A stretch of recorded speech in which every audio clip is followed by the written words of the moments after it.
आप सबका मेरी इस वीडियो में फिर से स्वागत है। जैसा कि पिछला टॉपिक हमारा था डिमांड पुल इन्फ्लेशन, आज हमको आपको कॉस्ट पुश इन्फ्लेशन के बारे में बताना है। सप्लाई और कॉस्ट पुश इन्फ्लेशन, इसको सप्लाई पुश इन्फ्लेशन भी कहते हैं, कॉस्ट पुश इन्फ्लेशन भी कहते हैं, क्योंकि कॉस्ट जो है वो एक तरीके से सप्लाई का ही एक पार्ट है। यानी कि सप्लाई जिन वस्तुओं की होती है या प्रोडक्शन जिन वस्तुओं का होता है उनको बनाने के लिए, उन वस्तुओं को बनाने के लिए जो फैक्टर्स होते हैं, यानी कि प्रोडक्शन जो फैक्टर्स होते हैं उनको कुछ वेजेस, इंटरेस्ट, रेंट, ये जो चीजें दी जाती हैं वो कॉस्ट को क्रिएट करती हैं। इसलिए इसको हम सप्लाई या कॉस्ट पुश इन्फ्लेशन भी कहते हैं, क्योंकि ये सप्लाई का ही पार्ट है। तो आज हमको आपको बताना है कि सप्लाई की वजह से इन्फ्लेशन क्यों बढ़ता है या कॉस्ट पुश इन्फ्लेशन क्या है। तो सप्लाई की वजह से इन्फ्लेशन क्यों बढ़ता है, सप्लाई की वजह से इन्फ्लेशन क्यों बढ़ेगा। जैसा कि पिछले वीडियो में मैंने आपको बताया था कि डिमांड जो है वो बढ़ जाती है और सप्लाई कम हो जाती है, इसकी वजह से जो है इन्फ्लेशन क्रिएट होता है। तो सप्लाई कम है अपेक्षाकृत डिमांड के, इसलिए इन्फ्लेशन है। तो सप्लाई के कम होने के क्या रीजंस होते हैं कि इन्फ्लेशन क्रिएट हो, तो उसके बारे में आज आपको हमको बताना है। तो इसके क्या घटक हैं, पूर्ति या लागत पक्ष के घटक।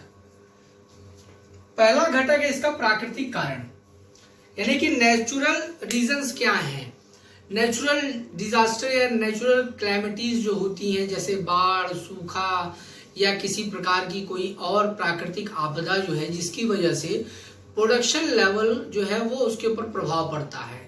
यानी कि जिन वस्तुओं का प्रोडक्शन किया जा रहा है वो वस्तुएं उनका उतनी मात्रा में उत्पादन नहीं हो पाता है जितनी मात्रा में बिना इन नेचुरल क्लैमिटीज के हो सकता है।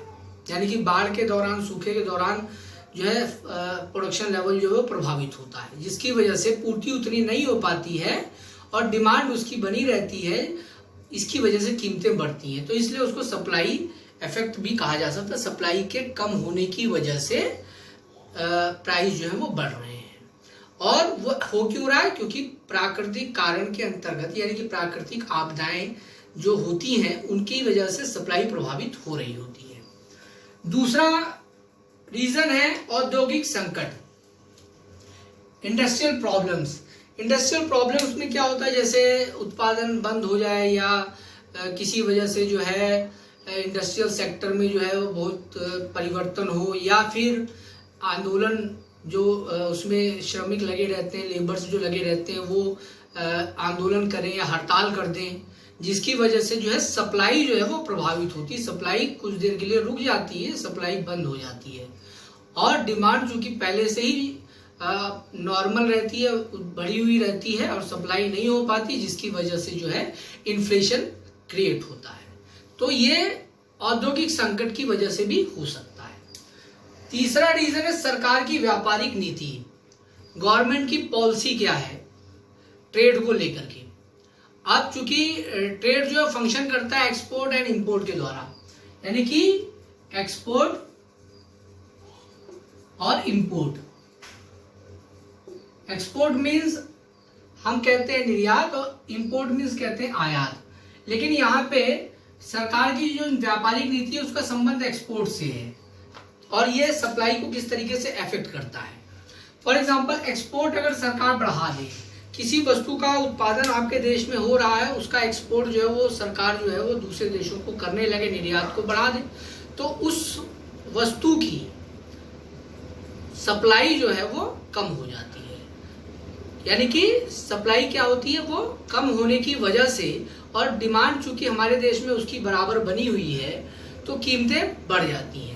तो वो फंक्शन करता है इन्फ्लेशन कि किस तरीके से सप्लाई कम हो रही है। और वो क्यों कम हो रही है, क्योंकि उस वस्तु का जो है सरकार की व्यापारिक नीति के तहत एक्सपोर्ट कर दिया जा रहा है, यानी कि उसका निर्यात ज्यादा किया जा रहा है। तो वो सप्लाई जो होती है वो कम हो जाती है, लैक ऑफ सप्लाई हो जाती है। देन आफ्टर पूर्ति का अभाव, सप्लाई का कम होना या लैक ऑफ सप्लाई, ये क्यों होता है। जैसे कि पूर्ति करने के लिए, प्रोडक्शन के द्वारा ही, प्रोड्यूसर के द्वारा ही पूर्ति होती है। प्रोडक्शन फैक्टर्स जो होते हैं वो पूर्ति करते हैं, किसी वस्तु का निर्माण करते हैं, उत्पादन करते हैं और वो सप्लाई में क्रिएट होती है। तो उनकी जो कॉस्ट होती है, उनके जो मूल्य होते हैं, और दूसरी तरफ इसके जो प्रोडक्शन फैक्टर्स जो हैं, अगर उनकी कमी है तो निश्चित तौर पे पूर्ति की कमी हो जाएगी, क्योंकि प्रोडक्शन में इन लोगों का इन्वॉल्वमेंट होता है, जो प्रोडक्शन फैक्टर्स होते हैं। अगर वो प्रोडक्शन फैक्टर्स कम हैं या उनकी जितनी आवश्यकता उतना नहीं है मार्केट में, तो निश्चित तौर पे सप्लाई जो होती है वो प्रभावित होती है। दूसरी तरफ अगर इसको दूसरे एंगल से देखा जाए तो वस्तुओं और सेवाओं की उतनी पूर्ति नहीं हो रही है, और वो पूर्ति होने के कई रीजंस हो सकते हैं। फॉर एग्जांपल, जैसे मैंने बताया, प्रोडक्शन फैक्टर्स कम होना या फिर रॉ मटेरियल ना मिलना, और भी कई रीजंस हैं जिसकी वजह से पूर्ति का अभाव होता है, पूर्ति कम हो जाती है, जिसकी वजह से डिमांड बराबर बनी हुई है और पूर्ति कम है तो कीमतें बढ़ जाएंगी। इसको सप्लाई इफेक्ट कहते हैं, इन्फ्लेशन का जो कारण बनता है। उसके बाद नेक्स्ट है व्यापारियों और उपभोक्ताओं द्वारा वस्तुओं का संचय। जब व्यापारी और उपभोक्ता वस्तुओं का संचय करने लगते हैं, यानी कि स्टोर करने लगते हैं, होल्ड करने लगते हैं वस्तुओं को। व्यापारी किस लिए स्टोर करता है? क्योंकि वो सोचता है कि अगर आज इसको हम रोक लेते हैं कुछ देर के लिए तो कीमतें बढ़ जाएंगी, उस समय इसको हम बेचेंगे। उपभोक्ता वस्तुओं का संचय इसलिए करता है कि उसको ये डाउट होता है कि कीमतें बढ़ेंगी, उसको पहले ही खरीद के रख लो। तो क्या इन दोनों चीजों से क्या हो रहा है? एक तो उपभोक्ता जो है अपनी वस्तु को स्टोर कर रहा है, मार्केट में नहीं जा रही है बिकने के लिए। दूसरी तरफ उपभोक्ता इस डाउट से कि कीमतें बढ़ जाएंगी वो वस्तु का संचय कर ले रहा, मार्केट से वो वस्तु कम हो गई। प्रोड्यूसर के द्वारा संचय किया गया तो भी वस्तु कम, उपभोक्ता ने खरीद लिया तो भी वस्तु कम। तो इनकी वजह से सप्लाई जो होती है वो कम हो जाती है उस वस्तु की, तो जिसकी वजह से कीमतें बढ़ती हैं, क्योंकि मांग तो कम नहीं हुई, मांग तो बनी हुई है। तो स्टोर करने की वजह से, और ये लोग करते क्या है, फिर जब स्टोर करते हैं उसके बाद जब प्राइस उसके बढ़ जाते हैं मांग के बढ़ने की वजह से, तब महंगे दामों पे उसको बेचना शुरू करते हैं। लेकिन उपभोक्ता उसको नहीं बेचता, सिर्फ व्यापारी बेचेगा। उपभोक्ता ने तो पहले ही उसको स्टोर करके उसकी कीमत को बढ़ा दिया, क्योंकि उपभोक्ता ने उस चीज को क्यों खरीदा? क्योंकि उसको डाउट था कि कीमतें बढ़ेंगी, पहले ही खरीद के रख लो, तो वो चीज कम हो गई मार्केट में उतनी मात्रा में। इसको इस तरीके से समझा जा सकता है। तो ये दो कारण हैं जो सप्लाई को अफेक्ट करते हैं, यानी कि मार्केट में अवेलेबल तो होती है चीज, लेकिन उसको स्टोर कर लिया जाता है, उसको जो है मार्केट में नहीं निकाला जाता है बिकने के लिए, जिसकी वजह से लैक ऑफ सप्लाई हो जाती है, जिसकी वजह से कीमतें बढ़ जाती हैं। उसके बाद नेक्स्ट रीजन है युद्ध, यानी कि वॉर। ये हमेशा नहीं होता, लेकिन कभी किसी देश का युद्ध अगर किसी देश से हो रहा होता है तो सारा प्रोडक्शन लेवल जो है वो प्रभावित होता है इससे, यानी कि प्रोडक्टिव वर्क जो होते हैं वो रोक करके नॉन प्रोडक्टिव वर्क जैसे युद्ध में जो है सारी चीजें, सारी इकोनॉमी जो है वहां पे फोकस करती है, सारी जो आपकी व्यवस्थाएं हैं वो वहां पे लगा दी जाती हैं, जिसकी वजह से कुछ समय के लिए सप्लाई जो होती है वो रुक जाती है। लेकिन डिमांड तो उस वस्तु की बनी हुई है, तो सप्लाई के कम होने की वजह से और डिमांड के बने रहने की वजह से कीमतें प्रभावित होती हैं। तो यहाँ पे भी क्या हुआ? सप्लाई कम हुई। किस लिए हुई? क्योंकि युद्ध की स्थिति की वजह से हमने अपना फोकस जो है प्रोडक्शन की तरफ से हटा करके कहाँ लगा दिया? नॉन प्रोडक्टिव चीज की तरफ, जहां पे किसी प्रकार का प्रोडक्शन नहीं हो रहा है, सारा फोकस हमने वहां पे कर दिया इकोनॉमी का। देन आफ्टर अंतरराष्ट्रीय कारण, इंटरनेशनल लेवल पे बहुत सारी चीजें होती है, जैसे सप्लाई को लेकर के पूर्ति कम हो जाती है, हमारा जो बिजनेस ट्रेड है उस चीज को वो हमारा डिपेंड, चूंकि एक देश दूसरे देश से जो है अंतरराष्ट्रीय लेवल पे किसी न किसी चीज का व्यापार करता है। तो अगर वो वस्तु का अभाव है फला देश से जिसको हम आयात कर रहे हैं, तो निश्चित तौर पे उसकी कीमतें बढ़ जाएंगी, क्योंकि सप्लाई कम है और मांग उसकी बराबर बनी हुई है। तो अंतरराष्ट्रीय स्तर पर भी अगर कोई समस्या घटित होती है इस तरीके की सप्लाई को लेकर के, तो उसका प्रभाव विभिन्न देशों के ऊपर पड़ता है, क्योंकि एक देश दूसरे देश से ट्रेड के फॉर्म में कनेक्ट है। तो अंतरराष्ट्रीय स्तर पे भी अगर किसी प्रकार की इस तरीके की कंडीशन डेवलप होती है तो सप्लाई को लेकर के तो प्राइस लेवल जो होता है वो प्रभावित होता है। उसके बाद उत्पादन लागत में वृद्धि। उत्पादन लागत का मतलब क्या है? Production cost. अब यहाँ पे वो चीज निकल के आ गई, जैसे सप्लाई कॉस्ट प्लस इन्फ्लेशन। क्योंकि सप्लाई और कॉस्ट जो है एक दूसरे से जुड़े हुए हैं, क्योंकि सप्लाई जिस चीज की हो रही है, प्रोडक्शन जिस चीज का हो रहा है, प्रोडक्शन जो है वो क्यों हो रहा है? क्योंकि लोगों की मांग है और उस चीज को उनको पूरा करना है। तो वो जब प्रोडक्शन किसी चीज का किया जाता है तो उसमें जो फैक्टर्स होते हैं उनको कुछ देना पड़ता है, तो वो कॉस्ट है। तो सप्लाई और कॉस्ट जो है एक दूसरे से जुड़े हुए हैं। यहाँ पे उत्पादन लागत में वृद्धि जो हो रही है, यानी कि प्रोडक्शन कॉस्ट में जो वृद्धि हो रही है, प्रोडक्शन कॉस्ट में वृद्धि क्यों हो रही है? क्योंकि जो उत्पादन के साधन हैं, जो प्रोडक्शन में लगे हुए, जिनके द्वारा किसी वस्तु का निर्माण किया जा रहा है, वो अगर अपने वैल्यूज को बढ़ा दें, अपने कीमतों को बढ़ा दें, मूल्य को बढ़ा दें अपने, तो निश्चित तौर पे उसका प्रभाव जो है वो उस वस्तु की लागत पे पड़ेगा। क्योंकि पहले जिस मात्रा में वो वस्तु उत्पादित होती थी, जो उसकी कॉस्ट आती थी, इन फैक्टर्स की कॉस्ट के बढ़ने की वजह से उस वस्तु की लागत बढ़ जाएगी और वो क्या होगी, वो बाद में जाकर के प्राइस को इन्फ्लुएंस करेगी, प्राइस को बढ़ाएगी, क्योंकि कॉस्ट बढ़ रही है। तो उत्पादन लागत जो है वो अगर बढ़ेगी तो निश्चित तौर पे इन्फ्लेशन आएगा और उसको कॉस्ट पुश इन्फ्लेशन हम कहते हैं। तो ये किस लिए बढ़ रही है मैंने बताया आपको, प्रोडक्शन फैक्टर्स की कॉस्ट के बढ़ने की वजह से। देन आफ्टर प्रौद्योगिकी परिवर्तन, टेक्निकल चेंज होते हैं। जो टेक्नोलॉजी चेंज होती है, यानी कि जो पुरानी तकनीक है उसको बदल के जब हम नई तकनीक का उपयोग करना शुरू करते हैं तो उसमें कुछ टाइम लगता है और उस पीरियड में सप्लाई जो होती है वो रुक जाती है, यानी कि कुछ गैप आ जाता है। क्योंकि जब हम ट्रांसफर करते हैं पुरानी टेक्नोलॉजी को नई टेक्नोलॉजी से, तो उतनी देर के लिए जो है प्रोडक्शन तो नहीं बढ़ रहा होता है, यानी कि पूर्ति जो होती है वो अवरुद्ध हो जाती है, रुक जाती है, लेकिन डिमांड तो बराबर बनी हुई है।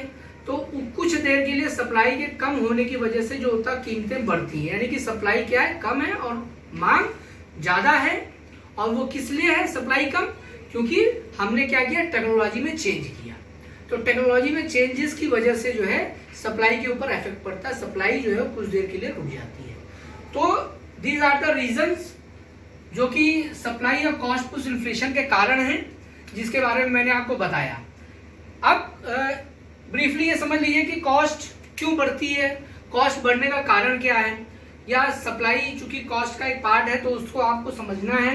तो कॉस्ट बढ़ने का कारण क्या है? लागत बढ़ने का मुख्य कारण यह है कि उत्पत्ति का प्रत्येक साधन अपना मूल्य बढ़ाकर राष्ट्रीय आय के वितरण में अपना हिस्सा बढ़ाना चाहता है। इस चीज को समझ लीजिए, यानी कि जो लागत बढ़ती है उसका मुख्य कारण क्या है कि उत्पत्ति के जो साधन है, और वो उत्पत्ति के साधन क्या है, प्रोडक्शन फैक्टर्स। वो प्रोडक्शन फैक्टर्स जो है, वो प्रोडक्शन फैक्टर्स कौन कौन से होते हैं? लैंड, लेबर, कैपिटल और इंटरप्रेन्योर।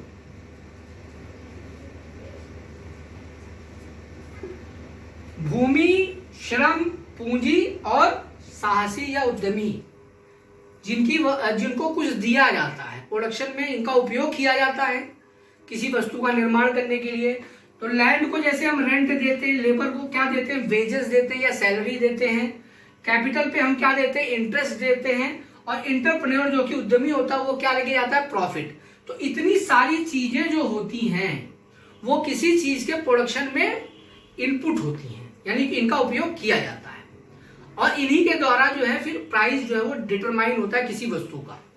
यानी कि ये इनको दिया, लेबर को दिया, कैपिटल को दिया, इंटरप्रेन्योर का प्राइस जो उसका प्रॉफिट है उसको दिया। ये सारी चीजें क्या है, प्रोडक्शन कॉस्ट है। तो ये यहां समझाने का प्रयास किया कि उत्पत्ति के जो साधन हैं ये अपने मूल्य को, अगर मान लीजिए ये अपनी वैल्यू को बढ़ा दे, रेंट बढ़ जाए, वेजेस बढ़ जाए, इंटरेस्ट रेट बढ़ जाए और इंटरप्रेन्योर का प्रॉफिट बढ़ जाए, तो निश्चित तौर पे कॉस्ट भी बढ़ेगी। तो मूल्य को बढ़ाते क्यों है? ताकि राष्ट्रीय आय के वितरण में अपना हिस्सा बढ़ा दे। ठीक, यानी कि ये जो उत्पादन के उत्पत्ति के साधन हैं ये अपने मूल्य को बढ़ा करके राष्ट्रीय आय के वितरण में अपने हिस्से को बढ़ाने का प्रयास करते हैं। क्योंकि नेशनल इनकम जो होती है वो प्रोडक्शन फैक्टर्स की जो कॉस्ट होती है या प्रोडक्शन फैक्टर्स को जो दिया जाता है उसी का टोटल है, यानी sum of the factor of the production, यानी कि इनके जो लागतें होती है, इनको जो दिया जाता है, जो भी इनको जैसे इंटरेस्ट है, वेजेस हैं, रेंट है और प्रॉफिट है, ये सारी चीजें जो इंक्लूड होती हैं वो जाकर के नेशनल इनकम, राष्ट्रीय आय तय करती है। तो राष्ट्रीय आय के वितरण में अपना हिस्सा जो है वो बढ़ाने के लिए ये लोग जो हैं वो अपने मूल्य को बढ़ाते हैं। देन आफ्टर जैसा कि बताया गया कि लागत प्रेरित स्फीति, cost push inflation, cost push inflation को हम मजदूरी प्रेरित स्फीति भी कहते हैं, यानी कि वेज पुश इन्फ्लेशन। इसको दो तरीके से, यानी कि cost push inflation is also known as wage push inflation, यानी कि वेज पुश इन्फ्लेशन भी उसको कहा जाता है। जैसे कि वेज पुश इन्फ्लेशन ही मानिए इसको, क्योंकि कॉस्ट क्यों बढ़ रही है, क्योंकि वेजेस बढ़ रही हैं और इन सबकी वेजेस बढ़ रही हैं, इसकी वजह से जो है कॉस्ट जो है वो बढ़ रही है। तो ये होता कैसे, जैसे कि अगर लागतें बढ़ेंगी कॉस्ट बढ़ेगी, ठीक, तो उत्पादन लागत के बढ़ने की वजह से कीमतें बढ़ेंगी, और कीमतें बढ़ेंगी तो उत्पादन के साधनों का प्रभावपूर्ण मांग भी बढ़ेगी, और जब उनकी प्रभावपूर्ण मांग बढ़ेगी तो निश्चित तौर पे उनका जो जीवन निर्वाह व्यय है वो बढ़ेगा। जीवन निर्वाह व्यय जब बढ़ेगा, चूंकि कीमतें बढ़ रही हैं तो जीवन निर्वाह व्यय भी बढ़ेगा, तो ये अपनी मजदूरी को और बढ़ाने का प्रयास करेंगे, मूल्य में वृद्धि करेंगे अपनी कॉस्ट में। तो जब वो कॉस्ट अपनी बढ़ाने में वृद्धि करने का प्रयास करेंगे तो प्राइस लेवल फिर बढ़ेगा। तो इस तरीके से ये एक सर्कल जो है वो काम करता है। इसी को कहा गया है वेज प्राइस स्पाइरल, यानी कि वेजेस की वजह से प्राइस जो हाई कर रहे हैं वो उसको कहा गया है कि वेज प्राइस स्पाइरल, यानी कि वेज और प्राइस में एक तरीके से जो रिलेशनशिप है उसकी वजह से जो है प्राइस बढ़ रहे हैं, वेजेस की वजह से। दूसरी तरीके से अब जैसे लागत जो बढ़ रही है तो वो इन्फ्लेशन को कैसे क्रिएट कर रही है। जैसे मान लिया जाए कि अगर मान लीजिए इन फैक्टर कॉस्ट, जिसको कि जो प्रोडक्शन फैक्टर्स हैं इनकी कॉस्ट बढ़ जाए, लेकिन दूसरी तरफ अगर प्रोडक्टिविटी भी बढ़ जाए, प्रोडक्शन लेवल भी बढ़ जाए, तो निश्चित तौर पे प्राइस पे किसी प्रकार कोई परिवर्तन नहीं होगा, क्योंकि जिस हिसाब से इनकी कीमतें बढ़ी, मूल्य बढ़ा, लागत बढ़ी और प्रोडक्शन भी इन्होंने उसी हिसाब से बढ़ा दिया, तो फिर प्राइस नहीं बढ़ेगा, क्योंकि पूर्ति जो है वो बढ़ जाएगी। लेकिन ये होता कैसे, इन्फ्लेशन तब क्यों आया? इन्फ्लेशन तब क्रिएट होता है जब कॉस्ट तो बढ़ रही होती है इन प्रोडक्शन फैक्टर्स की, लेकिन इनके द्वारा प्रोडक्टिविटी में किसी प्रकार, यानी प्रोडक्टिविटी लेवल में किसी प्रकार की कोई वृद्धि ना हो रही हो। यानी कि फॉर एग्जांपल जैसे मैं बताऊं कि 10 लेबर मिल करके 100 यूनिट तैयार करते हैं।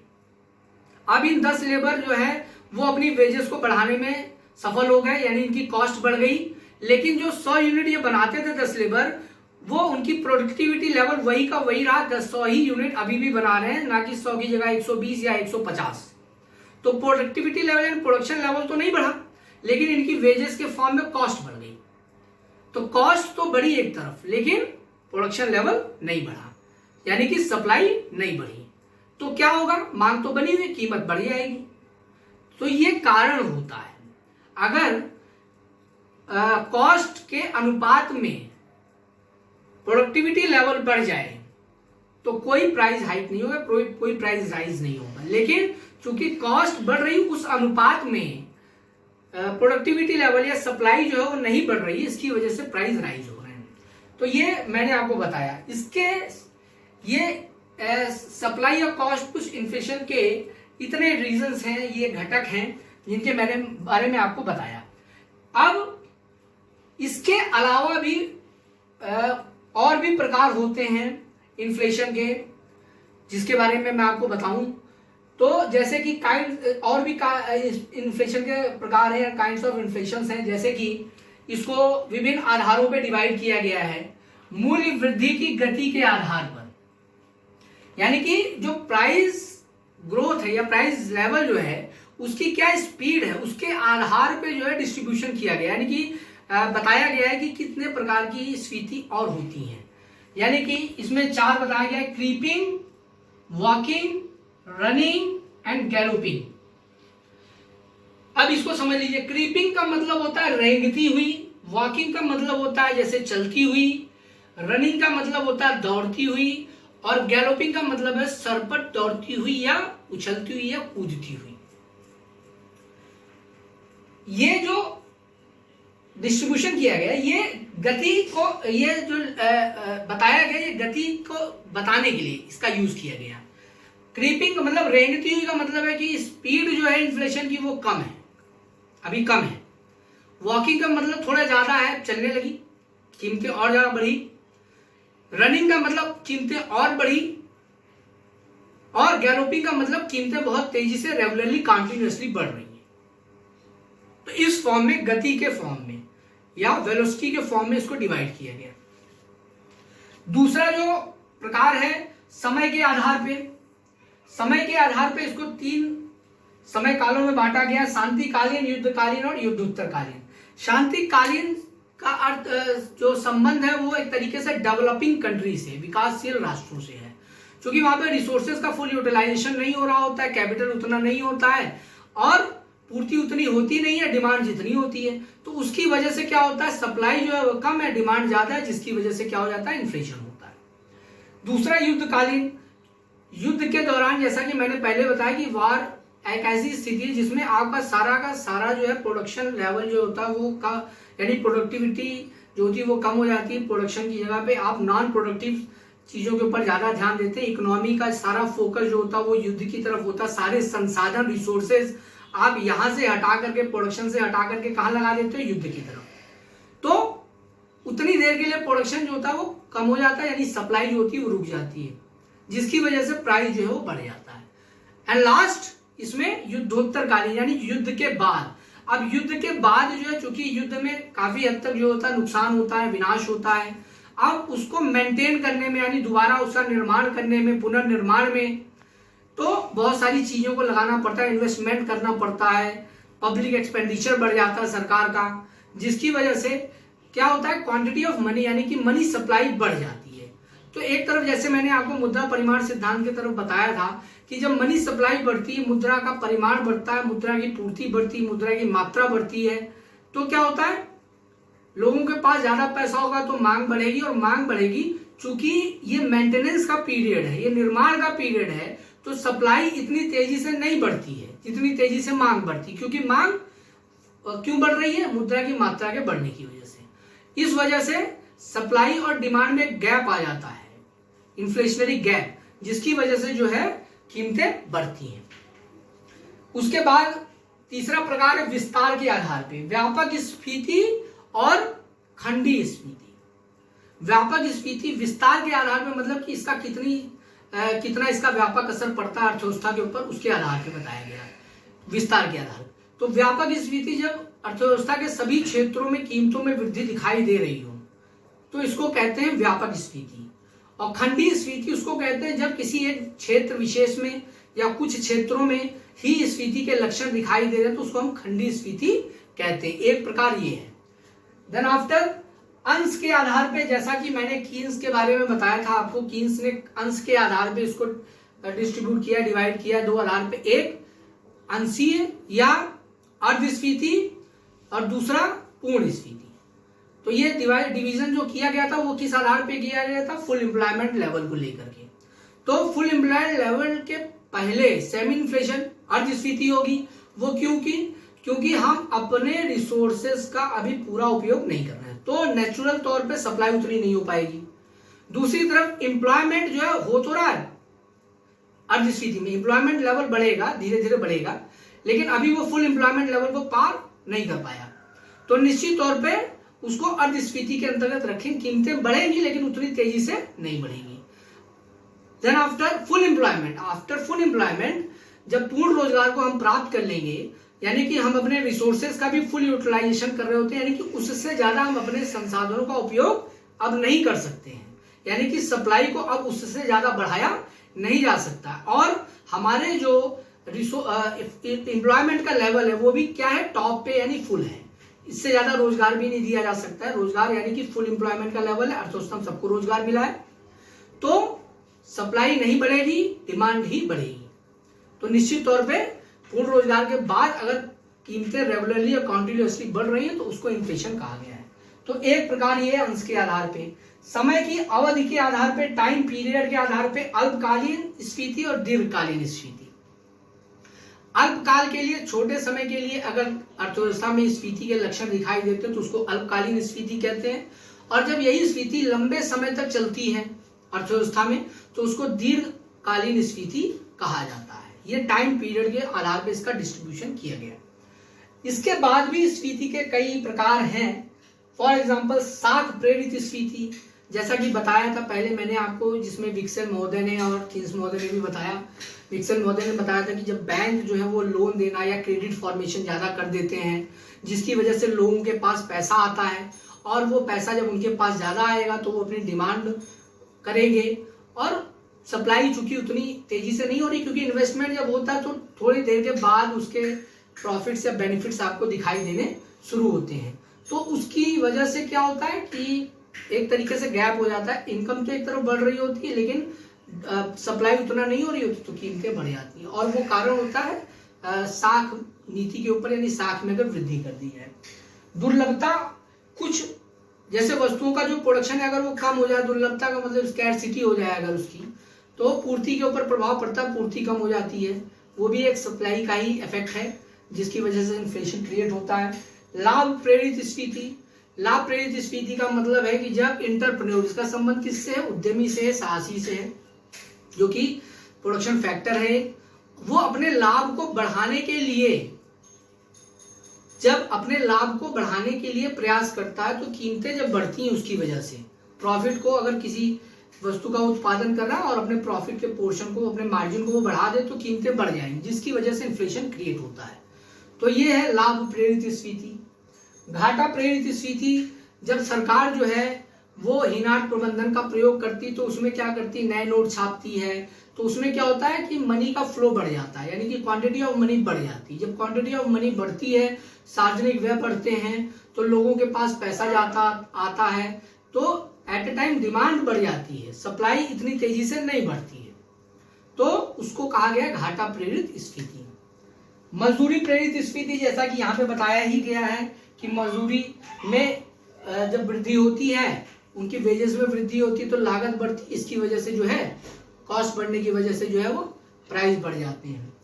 देन आफ्टर मांग एवं लागत प्रेरित स्फीति, तो मांग एवं लागत प्रेरित स्फीति ही हम आपको बता रहे हैं, supply and cost pull inflation and demand pull inflation.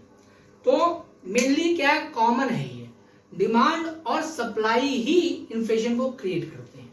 Demand और सप्लाई जो है ये ऐसे फैक्टर्स हैं जो आपको हर जगह देखने को मिल जाएंगे, जिसकी वजह से क्या हो रहा है, चाहे वो युद्धकालीन हो, चाहे क्रीपिंग हो, चाहे आंशिक अर्ध या पूर्ण स्फीति हो, चाहे व्यापक या खंडी स्फीति हो, जितने भी टाइप्स बताए गए, जितने भी काइंड्स बताए गए हैं स्फीति के, इन सबका केंद्र बिंदु जो है वो डिमांड एंड सप्लाई ही है। डिमांड और सप्लाई के बीच में अगर गैप होगा तभी इन्फ्लेशन होगा। उसके पीछे क्या रीजंस हैं जो डिमांड को प्रभावित कर रहे हैं, जो सप्लाई को प्रभावित कर रहे हैं, उनके बारे में मैंने आपको बताया। सप्लाई किस लिए प्रभावित हो रही है और डिमांड किस लिए प्रभावित हो रही है। तो इसीलिए हम ज्यादातर क्या पढ़ते हैं, demand pull inflation and cost push inflation या सप्लाई पुश इन्फ्लेशन, यानी डिमांड फैक्टर और सप्लाई फैक्टर ही इन्फ्लेशन को क्रिएट करते हैं। यहां तक तो आपको मैंने डिमांड पुल इन्फ्लेशन और कॉस्ट पुल इन्फ्लेशन के बारे में बता दिया। इसमें आगे हमको बताना है कि इसका इफेक्ट जो है वो विभिन्न क्षेत्रों, विभिन्न सेक्टर पर या विभिन्न वर्गों पर किस रूप में पड़ता है, किन क्षेत्रों को इसके लिए ये बेनिफिशियल है और किन क्षेत्रों के लिए नॉन बेनिफिशियल है, क्योंकि स्फीति जो है कुछ क्षेत्रों को लाभ देती है, कुछ क्षेत्रों को घाटा देती है। तो इस तरीके से उसके क्या प्रभाव पड़ते हैं विभिन्न क्षेत्रों पर अर्थव्यवस्था के, उसका अध्ययन हम जो है अब नेक्स्ट वीडियो में करेंगे। आज के लिए इतना ही, दैट्स ऑल।